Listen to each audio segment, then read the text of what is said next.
एक मोठी बातमी पिंपरी चिंचवडमध्ये लॉरेन्स बिश्नोई गँगचा गोळीबार। शुभम लोणकरच्या 2 शूटरकडनं थेट फर्निचर मॉलवरती गोळीबार। दोघांनी 2 पिस्तुलातनं 6 गोळ्या झाडल्या।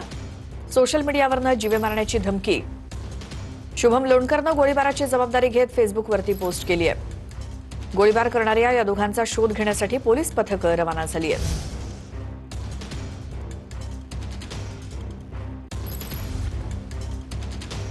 याच्यामध्ये काही सोशल मीडियावर जे काही स्क्रीनशॉट वगैरे व्हायरल होत आहेत त्याच्या अनुषंगाने सुद्धा पोलीस विभागाने ते गंभीरतापूर्वक प्रकरण घेतलेलं आहे आणि ह्या दृष्टिकोनातून जे काही बाबी आहेत त्या सगळ्या तपासल्या जाणार आहेत आणि असा काही प्रकार आहे का, कोणत्या उद्देशाने हा प्रकार झालेला आहे आणि ह्याच्यामागे नेमके कारण काय आहे, कोण कोण व्यक्ती सहभागी आहेत, हे सगळं तपासाच्या बाबी आम्ही अतिशय गंभीरतापूर्वक सुरू केलेले आहेत आणि त्या दृष्टिकोनातूनच आमचा तपास चालू आहे। पिंपरी चिंचवड शहरातील रावेत परिसरामध्ये असलेला एजे फर्निचर मॉल, या मॉलवर जवळजवळ 5 ते 6 गोळ्या फायर करत जे आहे ते या ठिकाणी गोळीबार केल्याचे चित्र आपल्याला या ठिकाणी पाहायला मिळते। आपण पाहिलं तर पिंपरी चिंचवडमधील रावेत म्हणजे हा पॉश इलाका म्हणून या ठिकाणी या इलाक्यामध्ये पाहायला लागतं। याच एजे फर्निचर मॉलचे मालक अशोक नेन हे मालक या फर्निचरच्या दुकानाचे आहेत। या संपूर्ण प्रकरणाला जे आहेत आता